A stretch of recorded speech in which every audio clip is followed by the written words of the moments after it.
à de multiples usages tels que les cryptos. Ce soir, c'est bien de l'épargne dont on va parler. Et on va notamment parler de ce qu'elle permet, cette désintermédiation, et la modification qu'elle engendre sur le rôle des infrastructures post-marché.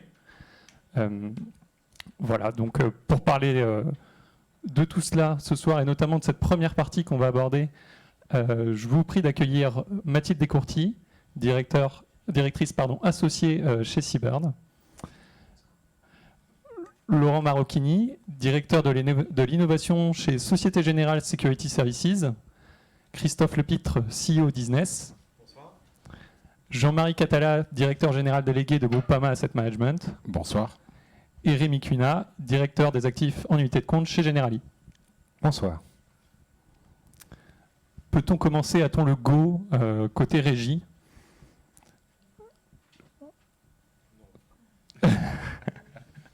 C'était un oui.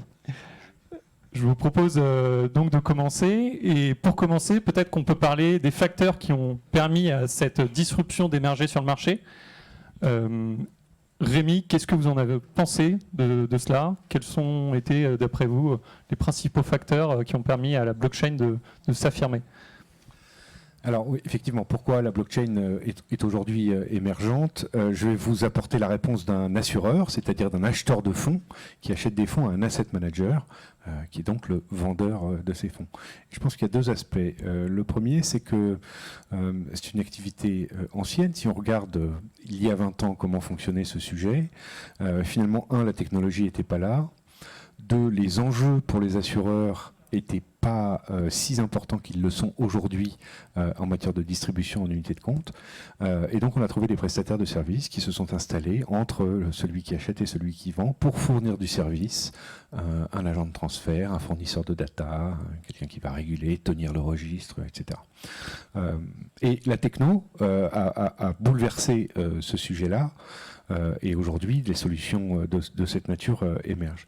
Je pense que si on prend cette même échelle de temps, on a aussi le fait qu'il y a 20 ans, asset managers et assureurs vivaient sur des marges beaucoup plus confortables qu'elles ne le sont aujourd'hui.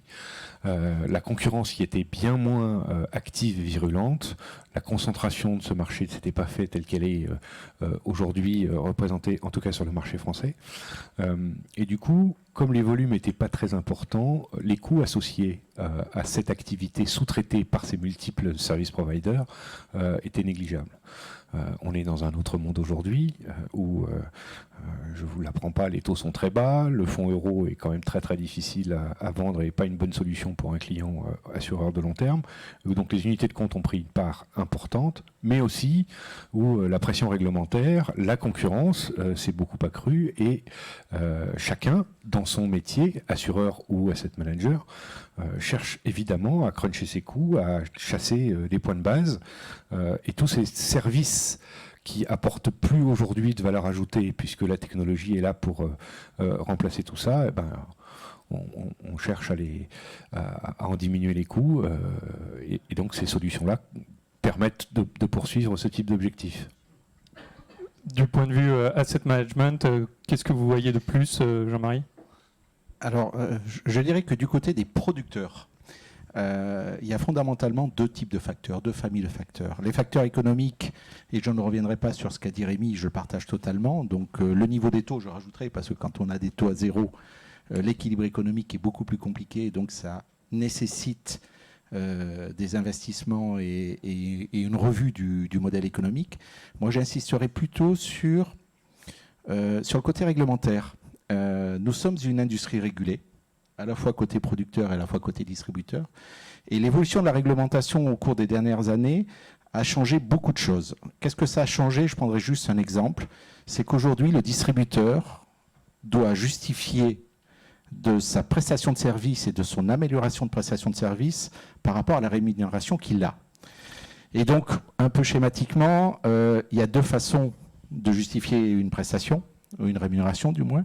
C'est soit une amélioration de la prestation par un élargissement de l'offre qui est mise à disposition des clients. Et là, on voit tout de suite que l'enjeu majeur, c'est comment je vais pouvoir accéder à tout type de produits d'une manière simple Et la blockchain, et on le verra avec Christophe, est une réponse, c'est pas la seule, mais c'est une bonne réponse technique pour permettre d'élargir l'offre. Et puis le deuxième axe, c'est la personnalisation du service. C'est-à-dire qu'une fois que j'ai élargi mon accès à différentes offres pour mes clients, je dois personnaliser mon service. Et pour personnaliser le service, il faut deux choses. Il faut que je connaisse mon client. Ça, c'est le premier point. Et donc, la traçabilité du passif va devenir absolument incontournable pour pouvoir identifier qui sont mes clients. Et puis, il faut industrialiser et systématiser ma prestation de service à tous mes clients. Et donc, il faut derrière une technologie qui me permette d'assurer que, quoi qu'il arrive, je donne le même service aux clients qui ont les mêmes produits. Et ça, ce sont des enjeux technologiques aujourd'hui qui sont en train d'exploser et qui changent complètement la donne dans la relation entre les producteurs et les distributeurs. Mathilde, peut-être que tu souhaitais compléter ? Oui, pour reprendre ce que disait Rémi tout à l'heure, effectivement, dans un contexte de contraction des marges, on a vu quand même depuis un moment cette tendance à venir rationaliser le nombre de dépositaires chez les assureurs, qui en avait quand même toute une myriade, et on a commencé à en avoir plutôt 10, plutôt 2, plutôt 3 pour les meilleurs d'entre eux. Et finalement, la proposition faite par des plateformes type business, c'est d'aller un cran plus loin, parce qu'on ne rationalise plus seulement les acteurs existants, on propose et on fait une proposition de valeur complémentaire qui est véritablement disruptive au sens du schéma organisationnel qu'elle vient mettre en place sur cette chaîne de valeur qui n'existait pas. Donc on ne fait pas que rationaliser des solutions et des processus qui préexistaient pour venir contracter ces coûts opérationnels. On est en capacité aujourd'hui de pouvoir quelque part repenser ou commencer à repenser cette chaîne de valeur. Et c'est vraiment ça le mouvement porté par ces plateformes. Du coup, ce qu'on peut légitimement se demander, Laurent, c'est pourquoi SG et Consort n'ont pas investi plus tôt sur cette technologie finalement ? Alors, SGSS, effectivement, nous n'avons pas investi en monnaie aujourd'hui dans des initiatives blockchain liées aux parts de fonds. Mais par contre, nous avons beaucoup travaillé sur ce type d'initiative. Donc, on a commencé à faire nos premières expérimentations et on a été les premiers dans le monde à le faire avec Funchain. C'était une expérimentation au Luxembourg en 2015. Donc, c'est finalement un sujet qui a déjà plus de 6 ans. On a bien évidemment travaillé avec Isness. Donc, on a contribué au développement d'Isness. Et aussi, on a fait des expérimentations avec FundsLT. Donc, on sait exactement ce que peut nous ramener la technologie, les freins aussi à la technologie. Notre branche d'asset management a investi, par contre, là, ça peut vous rassurer, mais notre asset manager de Société Générale a investi dans Isness. Donc, on se rend compte que déjà depuis 2008, on a beaucoup investi dans la réglementation parce qu'on a beaucoup de réglementation, on a des legacy systems, donc on se doit de mettre à jour. On est une banque, on est régulé. On a beaucoup investi aussi dans l'efficacité opérationnelle ces dernières années. Après, c'est le cas de la grande majorité des banques. Et pour en revenir à notre investissement, c'est dur de justifier aujourd'hui un investissement dans une plateforme en ayant le legacy system. Et de ce qu'on a vu des premières expérimentations avec nos collègues asset serviceurs, aujourd'hui, les retours sur investissement, ils sont plus durs à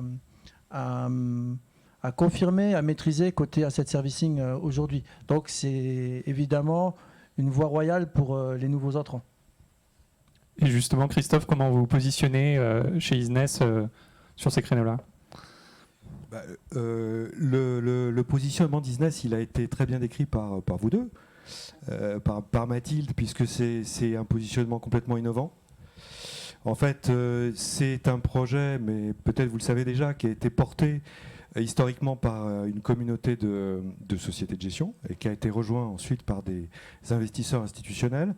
C'est un projet industriel par nature et ce qui a poussé ces acteurs-là à chercher des solutions nouvelles, mais ça a été décrit par les précédents intervenants, y compris par Rémi, c'est que les infrastructures qui étaient à disposition des acteurs de ce segment étaient insatisfaisantes, vieillissantes, portées par les banques et n'ayant pas fait l'objet d'investissements significatifs dans les 20 dernières années. C'est vrai que le post-marché sur les parts de fonds ou sur la valeur mobilière, c'est pas très sexy, ça n'intéresse personne en gros, jusqu'au jour où on s'aperçoit qu'elles sont vraiment défaillantes et qu'on peut imaginer les choses autrement. On a imaginé les choses autrement parce que les asset managers ont dit est-ce qu'on ne peut pas trouver une solution qui soit à la fois moins chère et plus simple pour distribuer nos fonds et pour ouvrir un canal de communication direct entre nos investisseurs et nous-mêmes, producteurs de fonds, avec plein d'avantages, puisque à partir du moment où on monte une solution de cette nature qui met directement en contact consommateurs de fonds et producteurs de fonds, on en tire plein d'avantages, pas simplement financiers, nombreux avantages opérationnels. Un canal de communication directe, c'est aussi la possibilité de gérer des transmissions d'informations, de documents réglementaires. C'est aussi la possibilité de gérer les OST. C'est aussi la possibilité de contacter directement son client en cas de crise, de gérer les gates. Enfin, il y a tout un tas de bénéfices qui apparaissent quand on construit ce type de plateforme. Voilà. Merci Christophe, merci à tous. Je crois que tout le monde désormais comprend mieux comment le fonctionnement de l'écosystème entre asset managers, assureurs et dépositaires, ainsi que le contexte ont fait émerger ce genre d'initiative. Je vous propose maintenant de passer à la partie où on va aborder des cas d'usage grâce à des témoignages d'utilisateurs de plateformes. Et pour ceci, je vous prie d'accueillir Bertrand Hilde, Treasury Front Officer chez NJTM, et Thibaut Corvézier, directeur de la gestion immobilière chez Turgot M. Alors Thibaut, pour commencer, comment un acteur de niche peut s'appuyer sur une plateforme de ce type pour se démarquer ? Alors moi, je vais apporter le témoignage finalement d'un utilisateur business et une belle rencontre finalement avec Generali. Pourquoi ? Parce que finalement, moi, je représente une petite société de gestion entrepreneuriale qui a une SCI. Et cette SCI est distribuée dans des contrats d'assurance vie par des assureurs en unité de compte. Et donc, quand on a cherché un nouvel assureur pour distribuer notre unité de compte, on est tombé sur Generali. Et Generali nous a dit, écoutez, voilà, nous on est d'accord pour distribuer votre unité de compte, mais ça passera par Isness. Et Isness a été un superbe levier de développement pour nous. Pourquoi ? Parce que finalement, ça va gérer en fait toute la partie passif, qui est une partie en fait extrêmement chronophage, où on est exposé en fait à des risques opérationnels, tout ce qui est gestion des souscriptions, des rachats, attestation de parts. Et donc on a trouvé à travers cette technologie blockchain à la fois une solution qui soit pertinente, rigoureuse, qui permette d'avoir une authentification qui est excellente et qui nous permet de processer finalement toutes les demandes de parts qui sont extrêmement manuelles aujourd'hui. Donc c'est un élément extrêmement positif. Très bien. Et quand on parle justement, vous parliez justement du partenariat avec Generali, maintenant avec Isness, on imagine que quand on parle plateforme, on parle branchement aussi opérationnellement. Qu'est-ce que ça nécessite pour un acteur comme Turgot de se brancher à Isness par exemple ?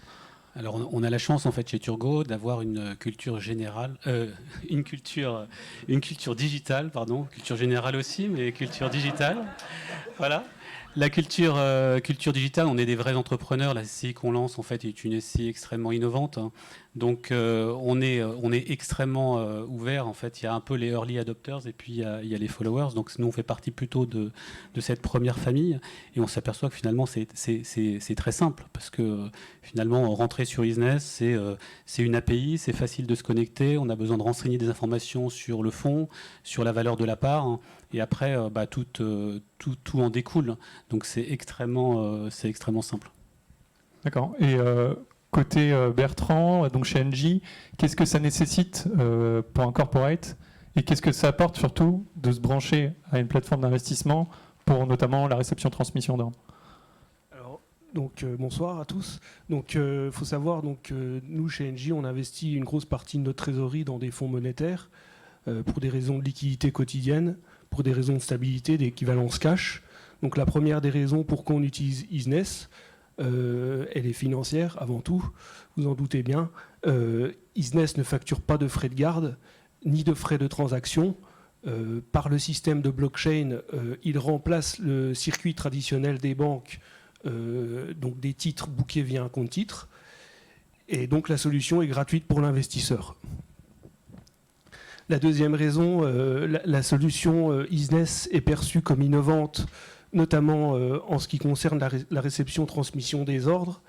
Elle permet une digitalisation et une uniformisation du processus de souscription rachat des OPC. Les ordres se faisant actuellement par fax, par téléphone ou à la voix encore. Donc c'est voilà quoi. Et la solution Isness nous permet un traitement des opérations au cut-off time du fonds, là où les banques nous imposent un traitement de plusieurs heures, d'1 à 2 heures. Donc ça nous améliore la flexibilité dans la gestion du cash au quotidien. Donc ce qu'il faut retenir, donc, ce qu'Isness apporte, donc, c'est une réduction du risque opérationnel dans la gestion du cash par un accès unique à toutes les solutions d'investissement type OPC par tous les gestionnaires front office. Troisième raison, c'est le KYC. La plateforme Isness nous permet d'avoir un KYC unique, c'est-à-dire qu'en tant qu'investisseur, nous enregistrons notre KYC sur la plateforme et tous les asset managers ont accès à ce KYC. Donc, c'est-à-dire si on doit faire un update de ce KYC, on n'est pas obligé de l'envoyer à 20 asset managers, par exemple. Donc, tous les asset managers ont accès à ce KYC en même temps. Et dernier point que je mentionnerai, bon, ça c'est plus au niveau du corporate NJ, le département finance organise chaque année un concours dans lequel les services peuvent postuler ou présenter des projets ou des innovations. Nous avons présenté la solution Isness en 2020 et nous avons gagné le premier prix. Voilà. Merci, c'était très clair. Mais du coup, je pense que l'audience a la même question que moi. Qu'est-ce qui fait que toute la place n'est pas sur la plateforme, Thibaut ? Alors, tout d'abord, en fait, pour la première raison en fait, que je mentionnais tout à l'heure, c'est-à-dire que tout le monde n'a pas forcément une culture digitale. C'est vrai que blockchain, c'est un terme quelquefois qui fait un petit peu peur aux non-initiés.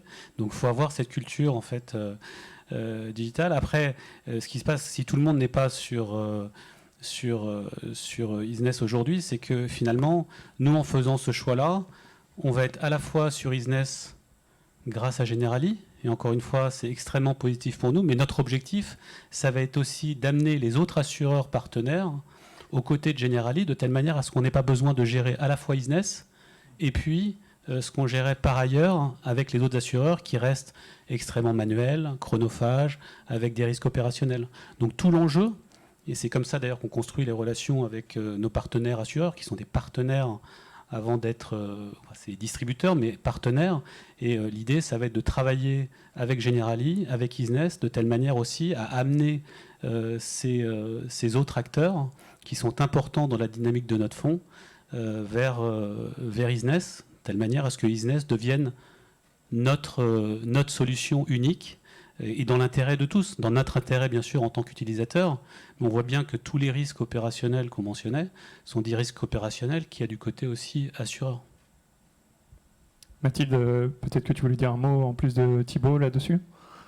Pour paraphraser un peu ce que dit Thibaut, c'est vrai que ça fait un moment que la place est à la recherche d'un moyen d'industrialiser l'investissement sur les supports immobiliers, et notamment les assureurs, pour les fameux bulletins de souscription papier, les VL fournis par mail, les calculs de dividendes à la mano, vaguement sur Excel. Et donc on voit bien que voilà, ce que tu évoques avec des plateformes de ce type-là, c'est finalement offrir à la place une sécurisation qui est en plus portée par l'asset manager, qui est donc en pleine responsabilité finalement de ce processus-là. Et ça permet, comme tu le disais, finalement pour un progrès pour l'ensemble, d'accompagner la hausse des encours sur les supports immobiliers qui sont considérés par l'épargnant comme une valeur refuge, qui sont quand même, pour l'assureur, toujours meilleur que de vendre du fonds euro, et pour les asset managers comme Turgot, évidemment, le cœur du business model. Donc on a quelque chose qui sert finalement l'ensemble de l'écosystème. Laurent, je sens que ça vous démange. Qu'est-ce que vous voyez comme frein à l'expansion d'Isness ? Ah ça y est, c'est à mon tour. Ouf. Ah ça y est, une bonne question. Bon, tout d'abord, j'ai entendu vos témoignages, voilà, donc ça c'est fait. Non, alors au niveau des obstacles, bon, effectivement, j'en vois plusieurs. Le premier, on en a parlé, c'est un petit peu l'adoption. Ça, je pense que c'est important parce que quand on parle de plateforme, le sujet numéro un, c'est l'adoption. Et là, je vous renvoie à la loi de Metcalfe. La valeur d'une plateforme est égale à la somme des utilisateurs au carré. Donc, si vous êtes déjà allé sur le Bon Coin ou si vous allez sur Amazon, vous comprenez que l'utilité d'une plateforme, c'est d'avoir un maximum d'utilisateurs qui vont vendre et un maximum d'utilisateurs qui vont acheter, donc les mettre ensemble, d'avoir un maximum de produits. Donc si vous allez sur le Bon Coin et que vous voyez rien, vous allez y aller une fois, deux fois, mais vous n'irez pas trois fois. Donc finalement, c'est la même chose pour Amazon et c'est la même chose pour l'ensemble des plateformes. Donc l'adoption, c'est nécessaire parce qu'il va falloir des corporates, il va falloir des asset managers, il va falloir des assureurs, il va falloir que la plateforme, elle s'upgrade au niveau des produits et il va falloir qu'il y en ait plus, tout simplement. Et aujourd'hui, quand on regarde, alors bravo pour ce que vous avez réalisé chez Isness, mais quand on regarde les différentes plateformes concurrentes, vous avez 4-5 concurrents qui utilisent la blockchain, mais il y a encore de quoi d'aller récupérer des asset managers et des assureurs. Et j'ai pas vu beaucoup d'Américains. Alors peut-être que je me trompe, mais les plus grands asset managers, ils sont aux États-Unis. J'en ai pas vu des tonnes encore sur la blockchain. Sauf bien sûr si vous allez nous faire des annonces dessus. Donc voilà. Donc le sujet numéro 1 pour moi, c'est bien entendu l'adoption. Et qui dit adoption dit aussi modèle de rentabilité, parce qu'il va falloir beaucoup de monde pour que ce soit rentable, avec des break-even qui vont être assez élevés. L'obstacle numéro 2, je dirais qu'il y a aussi un obstacle réglementaire. Alors oui, je suis l'étranger. Ah non, nous sommes deux, parce qu'on est tous les deux du Luxembourg. Donc nous sommes deux étrangers. Donc on a bien vu qu'il y a une grande avancée qui a été faite d'un point de vue réglementaire en France. Loi Pacte, on voit très bien que le régulateur, il est chaud pour avancer sur ces sujets-là, mais il va falloir quand même attendre MiCA, le régime pilote. Et je pense par contre que cet obstacle-là risque de devenir un accélérateur d'ici, 2024-2025 pour ce qui est MiCA et régime pilote. Donc pour moi, je vois, d'un point de vue réglementaire, il y a aussi des différences réglementaires entre différents pays, ce qui peut être par moment un obstacle. Donc quand on parle d'obstacles entre pays et quand on parle de géographie, je vais aussi parler des différents modèles. Donc étant au Luxembourg, on est sur un modèle d'argent transfert. En France, le modèle est différent. Vous allez aller dans d'autres pays, ce sera différent. Donc il faut bien entendu que la plateforme elle soit en capacité d'intégrer tous ces éléments-là. Donc il y a un élément aussi de produit et de géographie. Et je vais terminer par le dernier obstacle, j'en ai 4, c'est la partie cash. Donc la partie cash qui nécessite d'être gérée au sein de la plateforme. Donc aujourd'hui, la partie cash n'est pas gérée au sein des plateformes. Nous attendons avec impatience l'arrivée du Digi Euro, l'arrivée de Settlement Coin. Donc en l'occurrence, comme pour MiCA et pour d'autres sujets, 2024, 2025, 2026. Voilà, donc ça va être un sujet d'efficacité pour tout le monde, mais surtout pour la plateforme qui pourra intégrer cette partie cash, qui aujourd'hui est en dehors. Donc voilà, je m'arrête à ces 4 obstacles. Merci Laurent, c'est déjà très bien. Merci Thibaut, merci Bertrand pour vos témoignages. On vous retrouve à la fin pour les questions-réponses évidemment. Je vous propose maintenant d'aborder l'évolution du marché de l'asset servicing à court et moyen terme, et donc de retrouver Jean-Marie, Rémi et Christophe pour parler du sujet. Et en prémisse, on va donc revenir rapidement sur ce qui fait le succès de ce type de plateforme et surtout quel est l'impact sur la chaîne de valeur opérationnelle. Jean-Marie, pour commencer, quel service justement voyez-vous sur ces plateformes? Qu'est-ce que ça procure aux AM? Alors pour répondre à cette question, en fait, c'est de se demander pourquoi Groupama Asset Management a participé au tour de table pour créer Isness. Déjà, si on aura quelques éléments de réponse. Alors sans refaire l'histoire, je pense que les asset managers, historiquement, se sont toujours beaucoup plus focalisés sur la gestion de l'actif que sur la gestion du passif. Et donc ils ont beaucoup investi, ils ont beaucoup développé, beaucoup de stratégies financières pour obtenir des performances financières qui répondaient au mieux aux attentes des clients. Mais la connaissance même des clients, ils l'ont laissé à d'autres. Ils l'ont laissé à d'autres et ils l'ont laissé notamment aux dépositaires.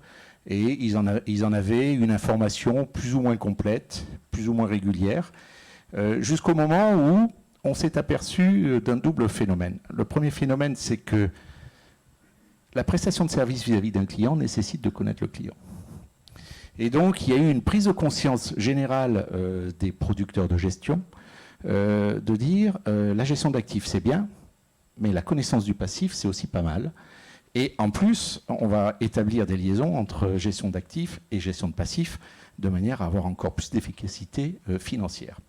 Donc je dirais que le premier avantage et la première motivation qu'on recherche, c'est véritablement la connaissance du passif et sa traçabilité.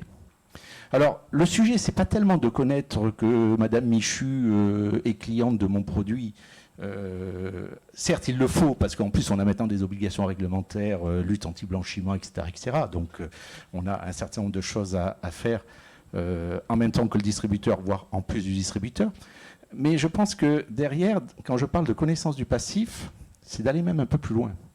C'est de se dire et de comprendre quel pourrait être le comportement de Madame Michu dans certaines phases de marché. C'est-à-dire, est-ce qu'elle a investi dans mon produit dans le cadre d'une gestion libre, d'une gestion déléguée, d'un mandat qu'elle a confié à son banquier privé? Elle prépare sa retraite dans 5 ans, elle prépare sa retraite dans 30 ans.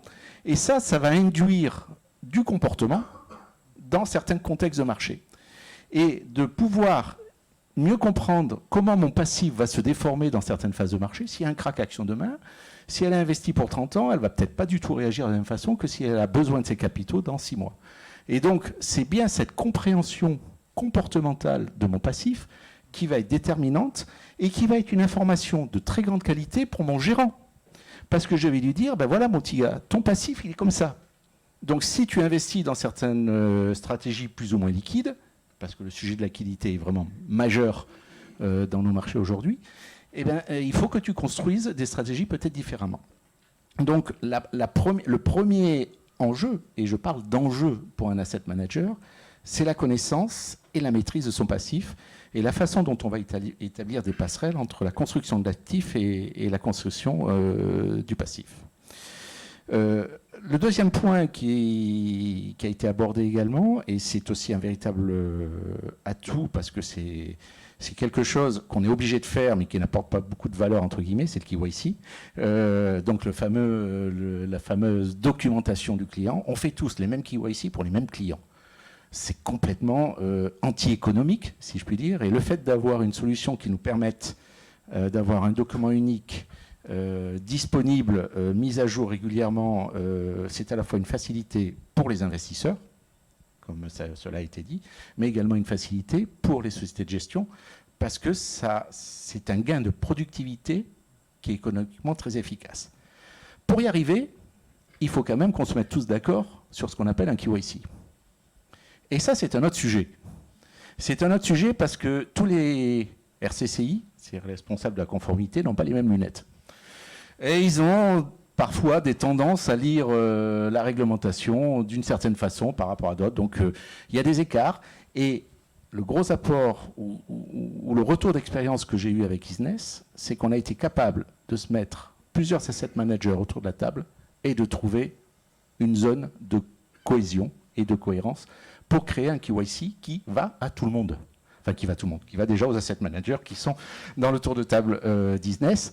Et ça, c'est quelque chose d'important parce que des compétiteurs se sont mis d'accord sur la façon d'aborder un sujet. Et ça, c'est quelque chose qui a été très, très productif sur l'élément. La deuxième chose importante, c'est que c'est une véritable réduction du risque opérationnel.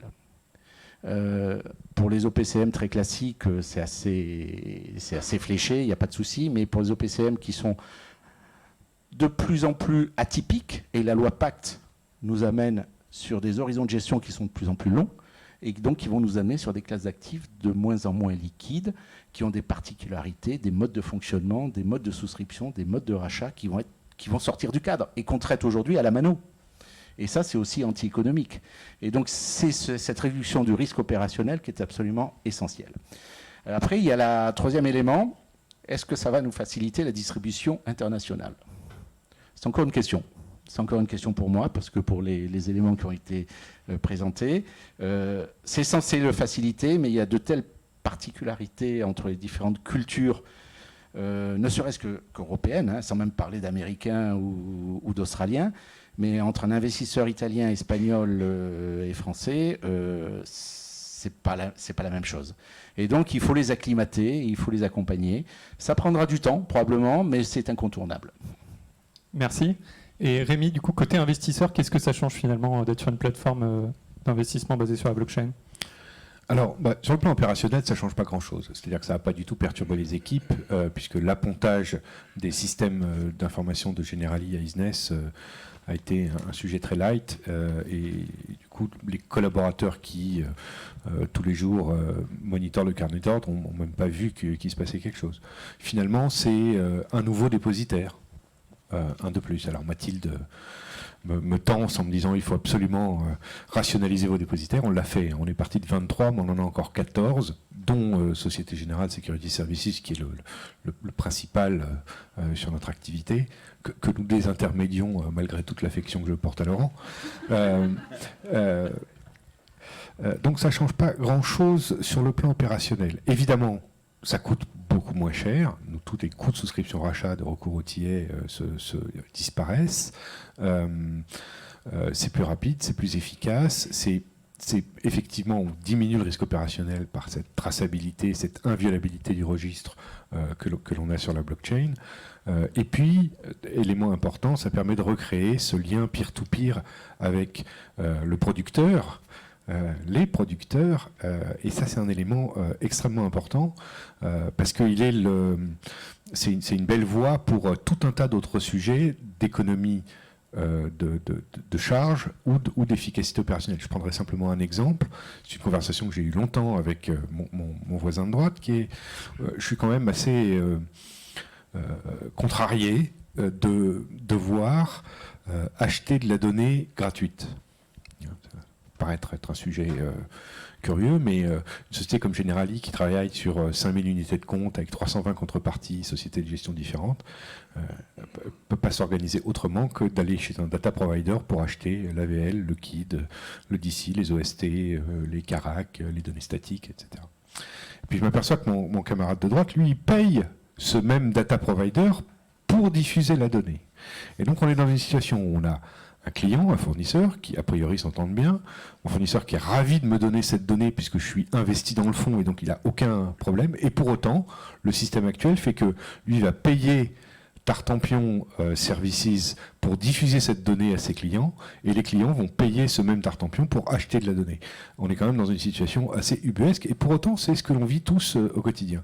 Et donc cette mise en œuvre de peer-to-peer, elle nous permet d'organiser l'échange de données directement entre le producteur du fonds et l'investisseur et de revenir dans une situation normale, à mon sens, où le fournisseur est ravi de donner aux clients les informations sur ce qu'il achète. Je m'arrête là parce que j'ai 1000 autres use cases possibles à vous présenter. Ceci dit, je n'ai pas loupé votre pic pour Laurent. Et du coup, qu'est-ce que vous attendez de LGSS? Qu'est-ce que vous attendez des dépositaires? Alors, Qu'est-ce que vous attendez de Generali? pas de pic pour Laurent. D'abord, il y a un élément central que Laurent a bien exprimé, c'est cette partie cash. Et on a besoin de banques pour régler la jambe cash, pour dénouer la jambe cash de nos transactions.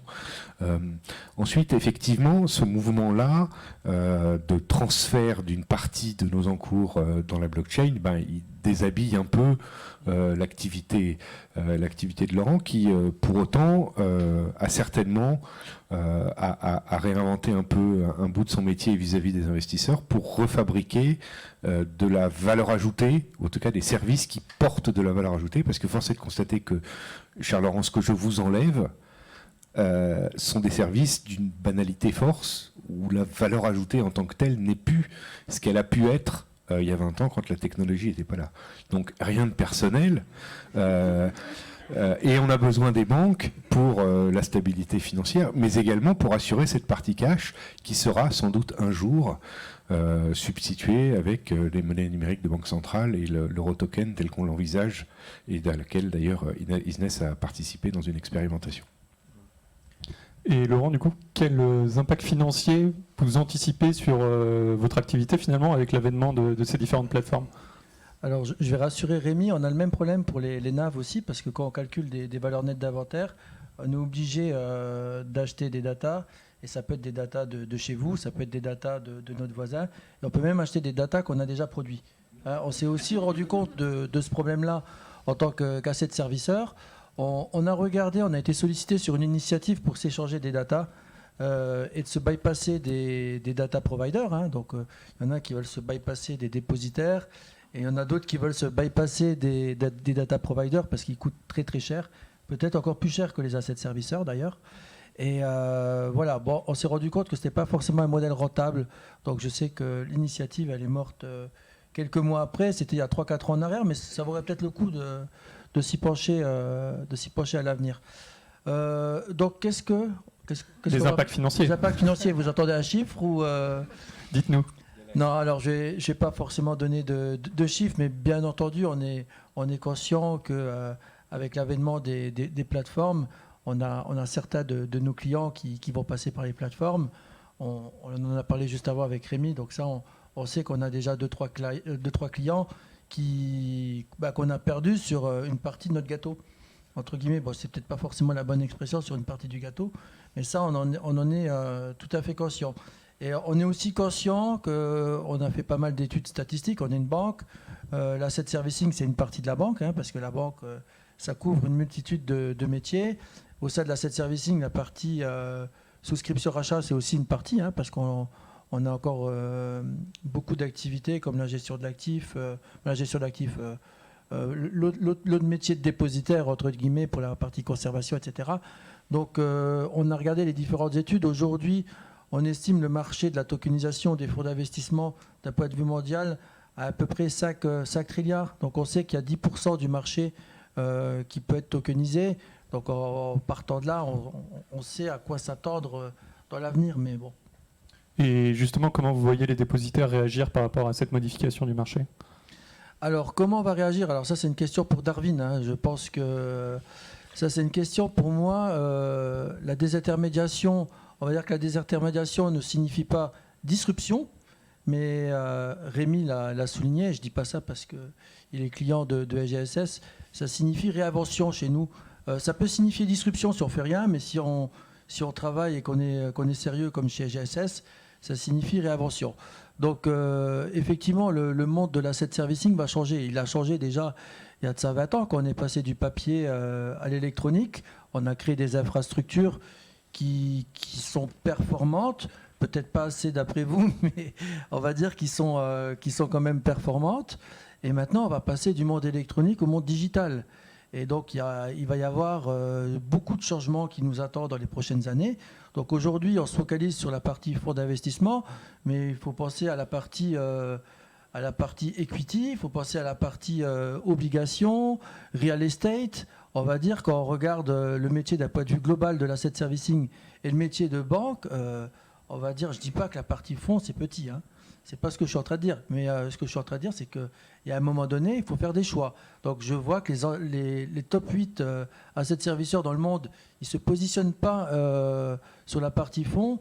Mais nous, on a fait le choix de travailler aujourd'hui sur la tokenisation des actifs financiers. On a une start-up interne qui s'appelle Société Générale Forge. On a déjà réalisé 6-7 grosses transactions où on a tokenisé des bonds contre des monnaies digitales de banque centrale. J'arrive plus à parler français, mais j'allais dire des CBDC, mais non, on est en France. Voilà, on l'a fait sur des produits structurés, on travaille avec les différents régulateurs. Voilà, on travaille sur des grands sujets. Et donc aujourd'hui, on pense effectivement sur cette activité-là qu'il y a aussi beaucoup de choses à faire. Ça ne veut pas dire qu'on ne fera rien sur la partie fonds.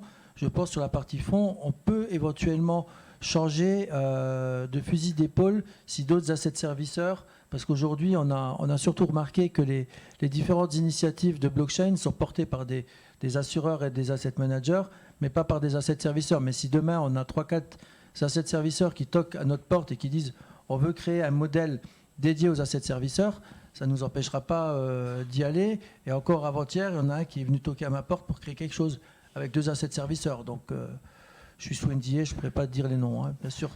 Donc voilà, donc les choses évoluent.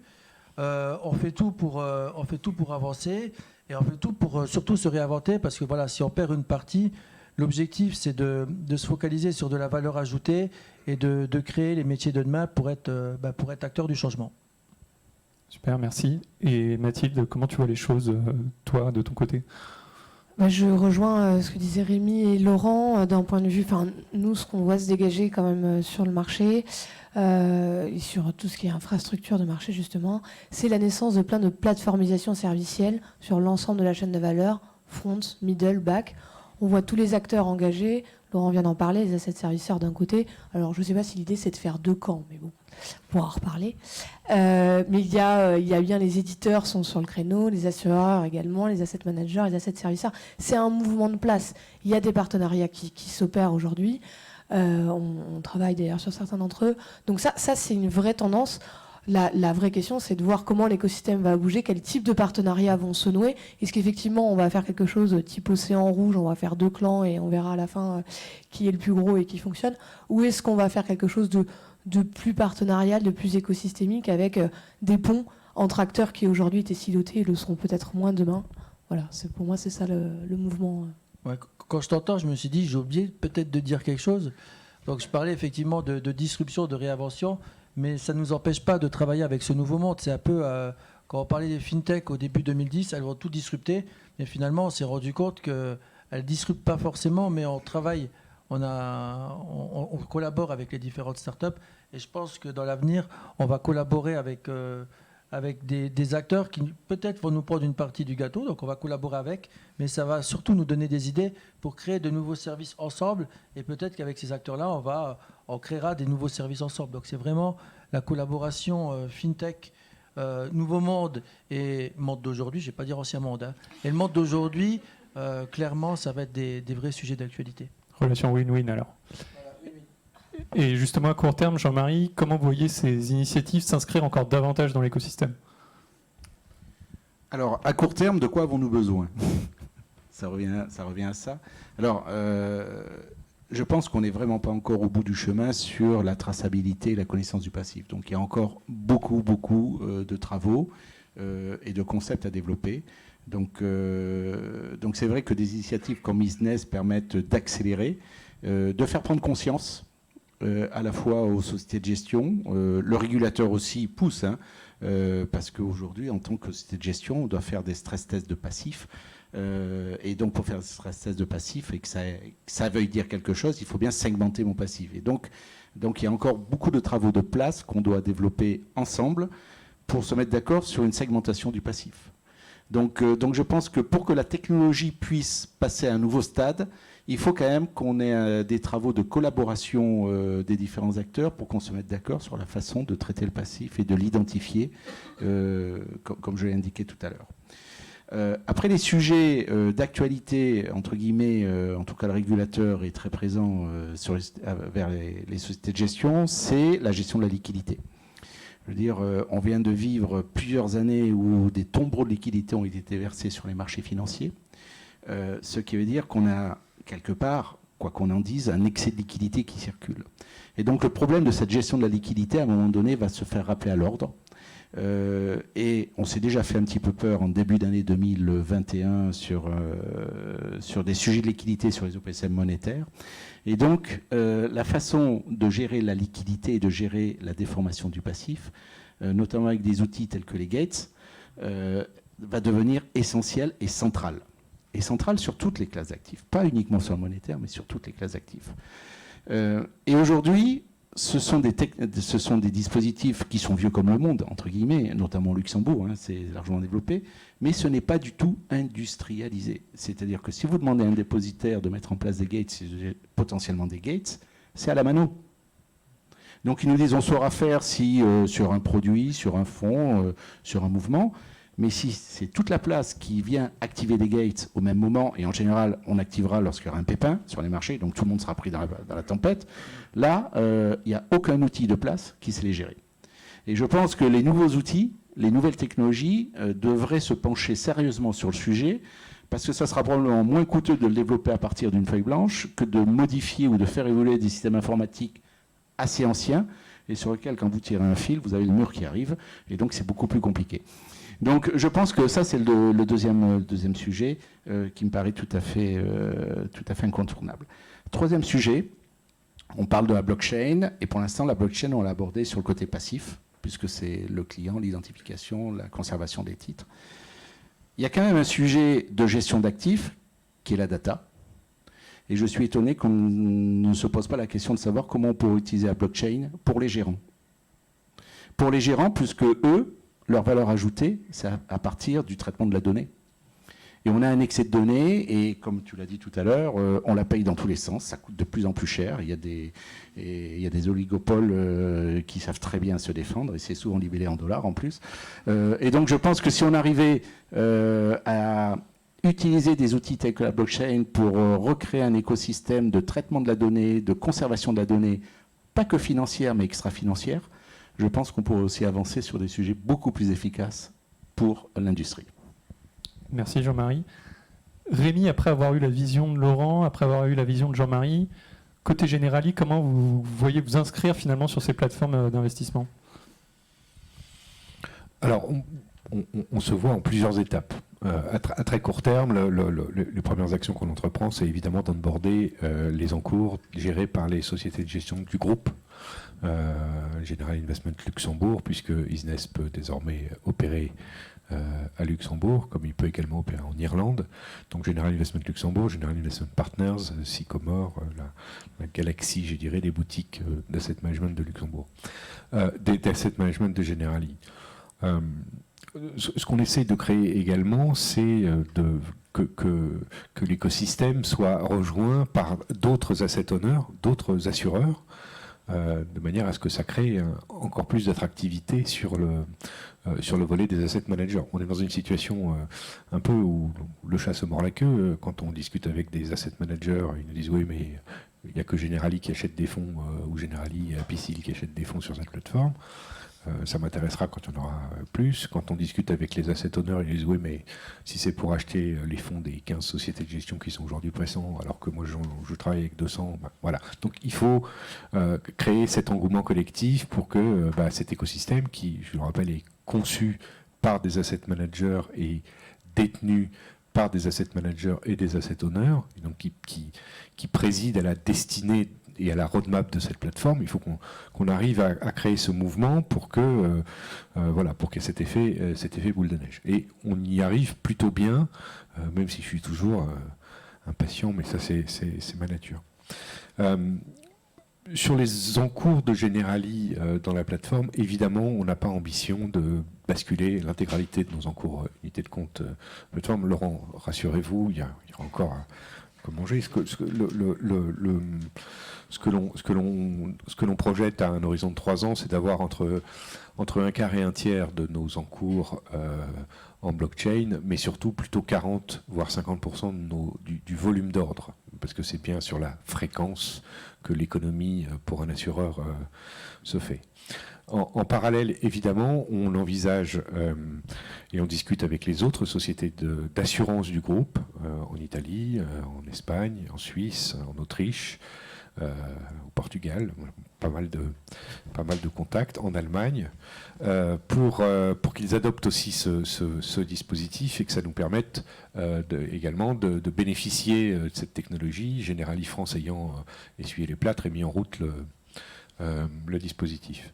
Donc voilà ce que je projette. Ce que je projette enfin, c'est un développement de nos activités, donc de notre volume d'unités de compte qui est à peu près estimé à plus 35% à un horizon 3 ans, parce que l'activité est dense et que l'offre de Generali est très attractive. Je fais un petit coup de promo en passant. On n'est pas market maker pour rien. Enfin bon.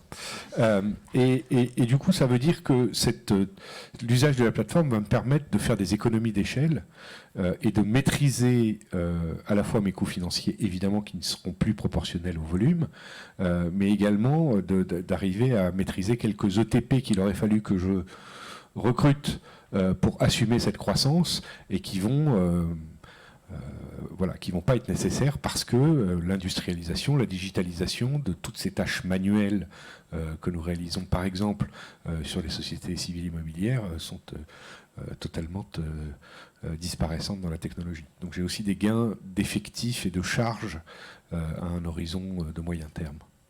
Merci Rémi. Et Christophe, vous avez eu l'avis de vos clients, de vos concurrents. Quels axes de diversification vous envisagez de poursuivre à l'avenir ? Alors, je vais y venir, mais je voudrais, juste avant de répondre à votre question, ouvrir une petite parenthèse, parce que, au fond, ce que je voulais partager avec vous, c'est le fait que ce n'est pas la première fois dans l'industrie, dans l'économie, dans l'industrie en général, que des acteurs économiques se fédèrent pour mettre en place une infrastructure commune. Il y a plusieurs exemples. J'en ai un en tête. C'est celui des compagnies aériennes américaines dans les années 80, qui s'emparent d'une technologie nouvelle qui est l'informatique, et qui en fait construisent un système qui existe toujours, qui s'appelle Sabre, et qui est une plateforme, qui leur offre une plateforme de ticketing, donc de réception et de transmission de billets d'avion, hein, et qui leur offre au passage la transparence sur leur clientèle que ces compagnies ne connaissaient pas, puisqu'ils étaient intermédiés par, vous vous souvenez, pour les plus jeunes d'entre nous, par des agents de voyage. On allait remplir un coupon, et on avait le droit de voler. Donc les compagnies ne connaissaient pas leurs clients, par conséquent, elles ne pouvaient pas faire d'offres spécifiques, ni de mileage, ni de fidélité, etc. etc. Donc ce n'est pas la première fois que des acteurs économiques s'emparent de ce sujet-là, entre concurrents, pour construire une infrastructure qui les serve tous, donc au bénéfice de tous. Voilà, je referme ma parenthèse. Alors, nous, on a, au cours de ces 3 dernières années, dépensé à peu près 7 millions d'euros pour construire cette plateforme. On considère aujourd'hui qu'il nous faut encore dépenser 4 ou 5 millions pour l'amener au niveau où on a tous envie de l'avoir. Alors, avec plusieurs axes de diversification. Alors, le premier axe, c'est diversification de produits. Aujourd'hui, on peut référencer sur Isness tous les fonds UCITS. Alors, dans l'Europe des 27, ça fait déjà pas mal, parce que dans l'Europe des 27, donc hors UK, hein, je précise, qui est un gros acteur, il y a 75 000 fonds, dont à peu près 45 000 fonds UCITS. Donc, voilà. Ensuite, grâce à nos clients actionnaires, pour commencer, mais pas seulement, on a pu commencer à référencer nos premières SCI, et on s'apprête à référencer d'autres produits immobiliers au PCI, au PPCI, qui sont aujourd'hui des fonds qu'on peut référencer simplement sur la plateforme, avec des bénéfices qu'on a déjà évoqués. Donc, dans le même ordre d'idée, on veut évidemment pouvoir servir nos clients sur des classes d'actifs qu'on n'a pas aujourd'hui, mais qu'on projette de monter sur la plateforme en début d'année prochaine. Je pense en particulier à des demandes dont on a été saisi sur les fonds de private equity, de dette privée, d'infrastructures, etc., où les gens sont demandeurs aussi de solutions et de parcours digitaux. Bon, on le comprend assez bien. La deuxième diversification, c'est naturellement une diversification géographique. Parce que Isness, c'est une société française qui est née en France. On est quelque part. Hein. Mais comme l'a dit très justement d'ailleurs Rémi, on a réalisé ce mois-ci nos premières opérations au Luxembourg et en Irlande, avec d'ailleurs un acteur américain. Voilà. Donc, non. Et donc, on se réjouit en fait de sortir de France, de prouver que notre modèle est intéressant dans un autre modèle de distribution, parce que, comme vous le savez, les modèles de distribution diffèrent, qu'il est opérable au bénéfice aussi des parties dans ces 2 pays-là. Et c'est dans ces 2 pays-là aujourd'hui qu'on peut opérer, puisque, j'insiste là-dessus, Isness, c'est une plateforme régulée, c'est une entreprise d'investissement qui a été agréée par l'AMF en juin 2020. On a passeporté cet agrément au Luxembourg et en Irlande, donc on peut référencer des fonds qui sont domiciliés dans ces 3 pays et on projette très probablement de le faire l'année prochaine pour l'Allemagne. Pourquoi pour l'Allemagne ? Parce que si vous prenez les fonds qui sont référencés au Luxembourg, qui est vraiment le premier de la classe, en termes de 35% du marché, l'Irlande, 15%, la France, 14-15 et l'Allemagne 15, faites vos comptes, on est dans la zone des 80-85% de l'ensemble des fonds en Europe. Et puis, troisième axe, c'est l'axe de fonctionnel. Je crois que Jean-Marie l'a très bien expliqué. Il y a de la part de nos clients des attentes de fonctionnalités supplémentaires qui ne se limitent pas à la tenue de registre et à la réception, transmission d'ordre au KYC. Il y a d'autres choses qui sont des besoins qui ont déjà été exprimés et auxquels on doit impérativement répondre. Il y a des besoins qui ont été exprimés sur le passif, naturellement. La gestion des gates en fait partie. C'est effectivement important d'avoir ça en tête dans une perspective de crise éventuelle, ce que personne ne désire, mais en fait, on aimerait bien se préparer pour mieux y répondre, le cas échéant. Et il y a d'autres types de besoins, comme des besoins de surveillance de ratio de liquidité ou de ratio d'emprise.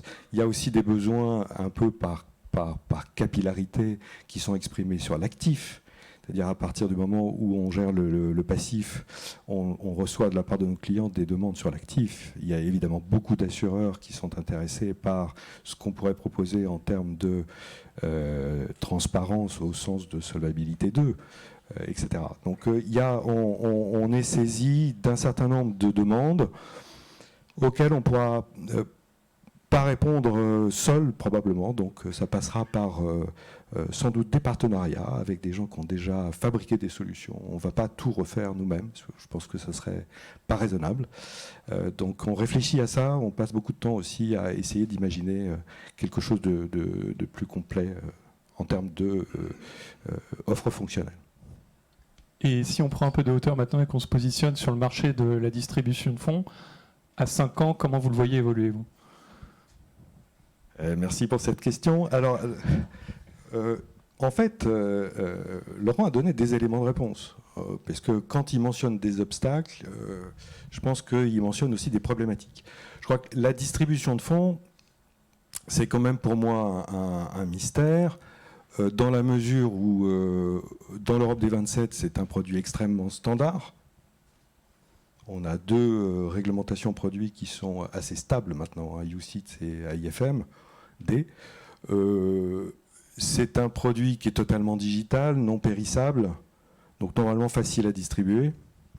Et en réalité, quand on regarde sur la chaîne de valeur, la part de la richesse qui est consacrée par les fabricants à distribuer leurs fonds, c'est curieux, c'est beaucoup, c'est trop.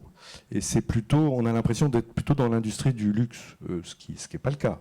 C'est un produit de mass market. Donc, je pense que partant de là, il va falloir pour les acteurs, d'une manière ou d'une autre, trouver une manière plus élégante, plus directe et moins chère de distribuer les produits.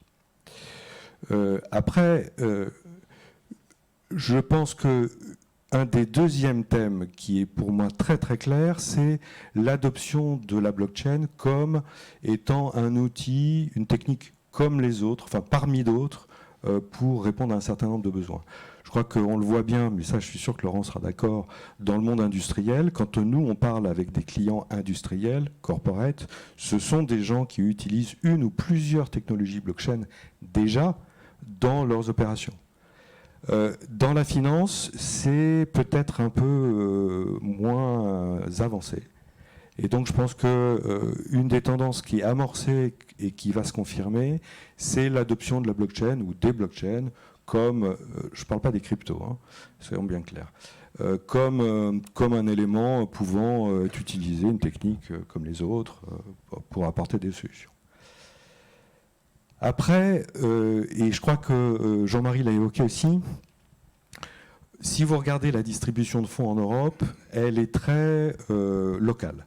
C'est-à-dire si vous regardez la part des fonds qui sont fabriqués dans un pays et exportés par ce pays vers d'autres pays, c'est ridicule. On parle de 3, 4, 5, 6%. Voilà. Alors, les sociétés de gestion qui ont voulu contourner cette problématique sont passées par le Luxembourg. Ça, c'était la réponse que les acteurs de ce segment ont donné à ce problème dans les 20 dernières années.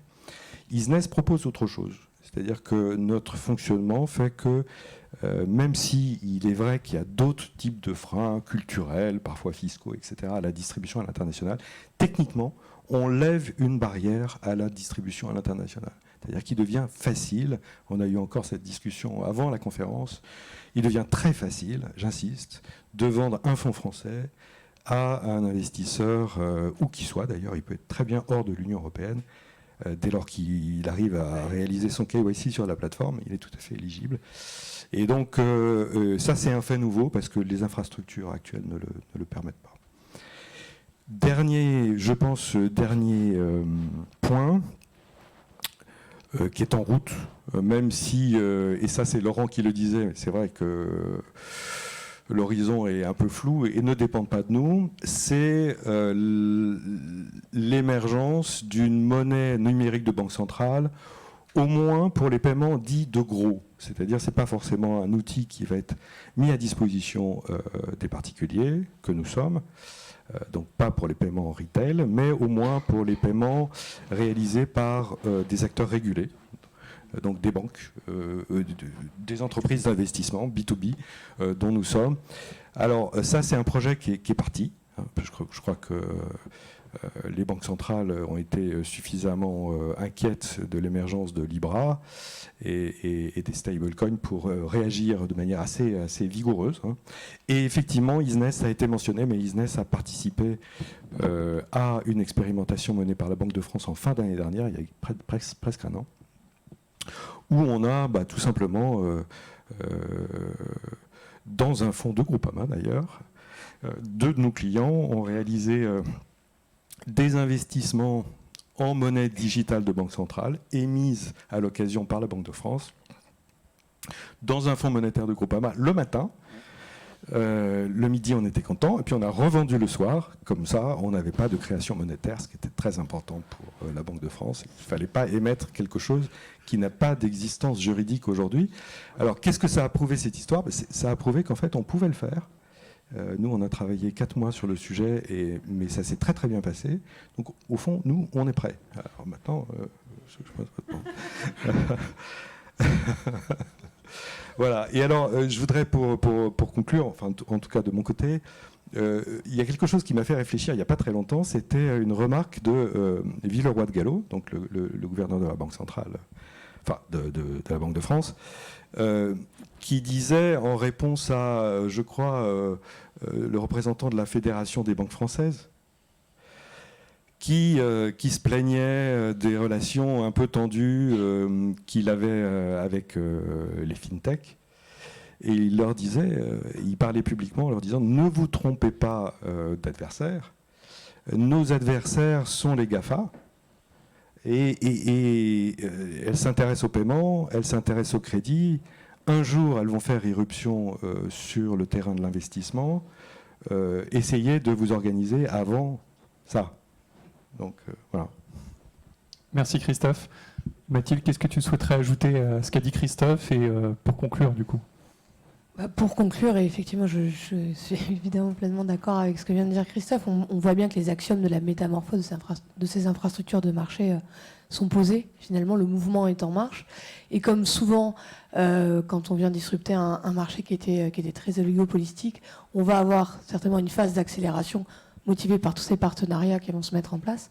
Et si on suit tout cycle économique classique, on retournera dans une phase de stabilisation et peut-être que les disrupteurs d'aujourd'hui seront les oligopoles de demain.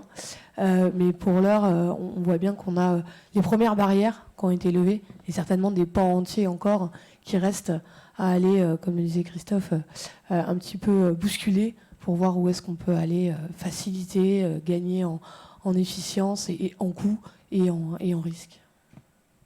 Merci Mathilde pour ce mot de la fin. Je vous propose de passer à une phase de questions-réponses. Alors, vous ne voyez pas Thibaut et Bertrand, mais ils sont tout à fait capables de vous répondre. Il y a un micro volant qui va circuler. Et ne soyez pas timides.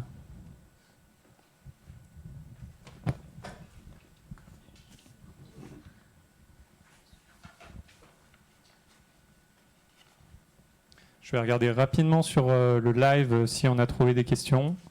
Sinon, n'hésitez pas, encore une fois. On a encore quelques minutes devant nous.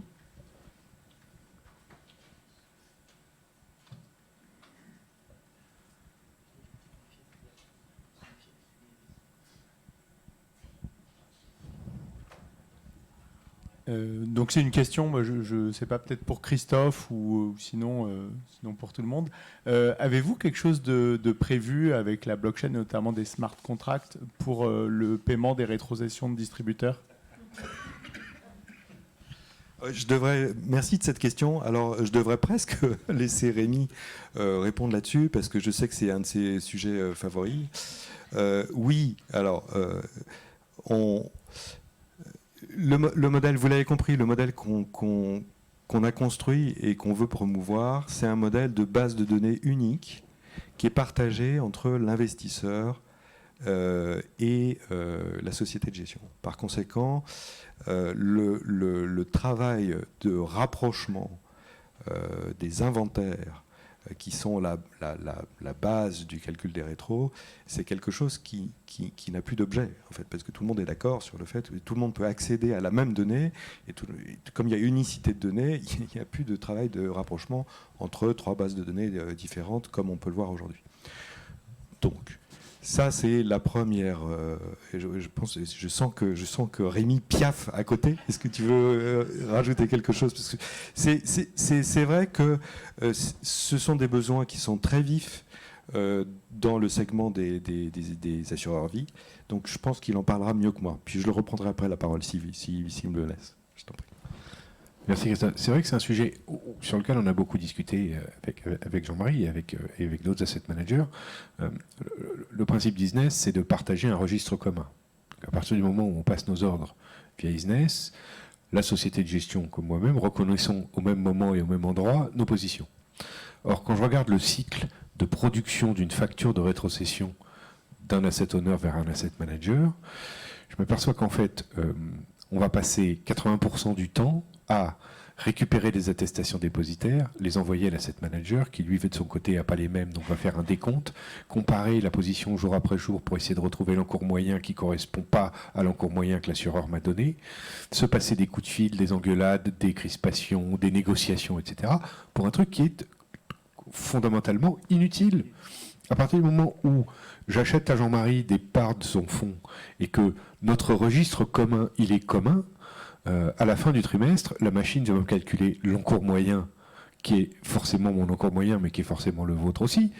Et du coup, on n'aura plus qu'à appliquer le taux de rétrocession qu'on a conjointement négocié, librement consenti, lui avec un couteau dans le dos, et moi, voilà, générer une facture et passer à autre chose, et confier à nos collaborateurs des sujets de plus grande valeur ajoutée, aller négocier plus avec Jean-Marie qui ne nous donne pas assez de sa marge, piloter mieux les stocks, piloter les paiements, voilà. Et du coup, c'est une très bonne question et c'est un use case qu'on est en train de développer. On est en POC là en ce moment avec des fonds, en se disant finalement, calculer un encours moyen sur un registre qui tous les jours certifie aux deux parties ses positions, c'est pas un truc très compliqué.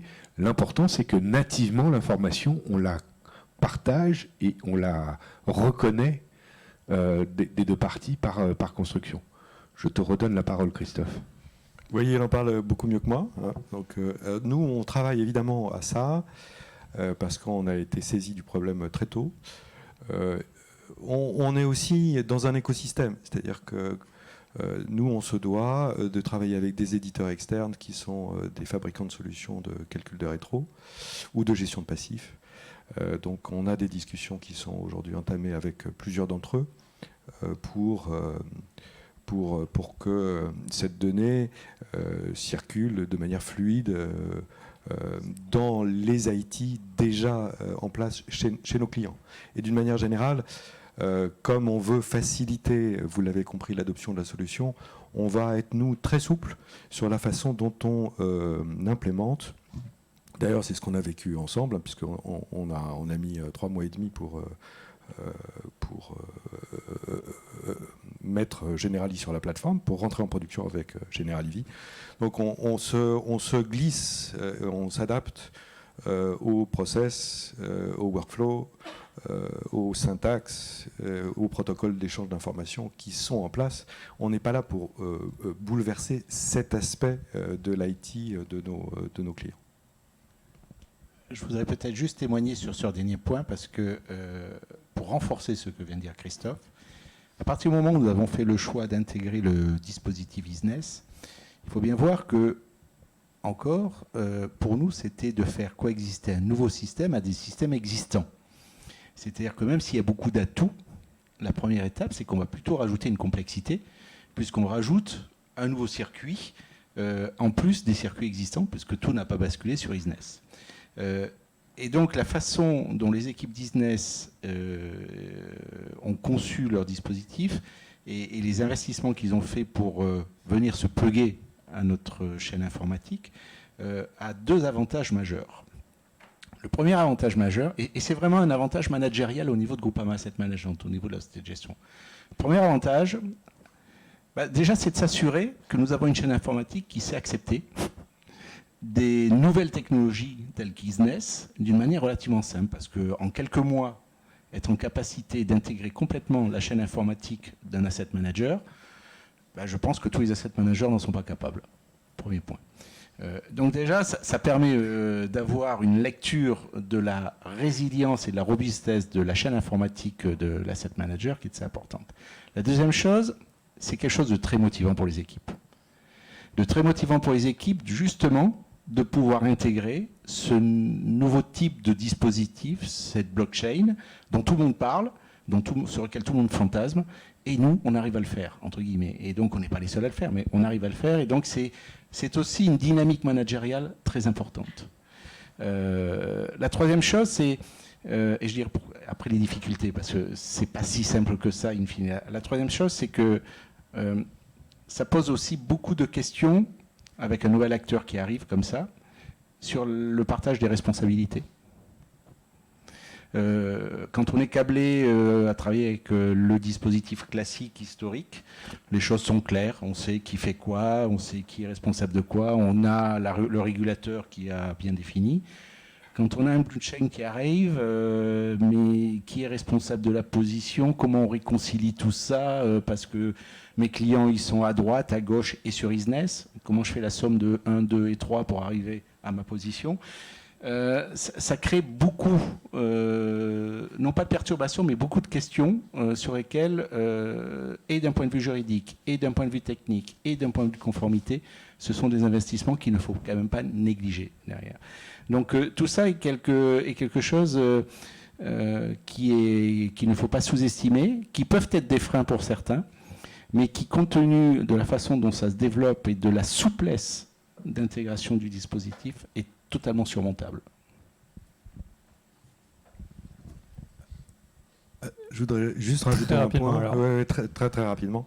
Encore une fois, Business est une entreprise d'investissement agréée pour le service de réception et transmission d'ordre. Donc, on a commencé à faire nos premières opérations, pour vous donner une idée, avec d'ailleurs le feu vert de l'AMF en novembre 2017. Donc, et comme vous l'avez compris, à travers notre collaboration avec la Banque de France, on travaille de manière très étroite avec les régulateurs. Donc notre position vis-à-vis des régulateurs est très claire. Ils nous voient comme une plateforme de distribution avec toutes les responsabilités qui incombent à un distributeur. Donc de ce point de vue-là, le partage de responsabilités est très clair. Et je ne pense pas aujourd'hui que les régulateurs nous voient comme un objet exotique. Ils nous voient probablement comme un objet nouveau, disruptif, tout ce que vous voulez, mais dans leur univers réglementaire, strictement, les choses sont parfaitement claires. On arrive très gentiment au bout du temps imparti. Si vous avez des questions, que ce soit ici dans la salle ou dans le live, vous pouvez nous les envoyer et on y répondra évidemment après la conférence. On va également vous afficher un barcode, enfin un QR code pardon, sur l'écran qui vous permettra d'accéder au livre blanc qu'on a rédigé sur la désintermédiation. Voilà, c'est une initiative aussi qui fait partie du lab. Et il ne me reste plus qu'à remercier l'ensemble des intervenants pour aujourd'hui, pour cette conférence, et l'ensemble de l'audience également. Merci à tous.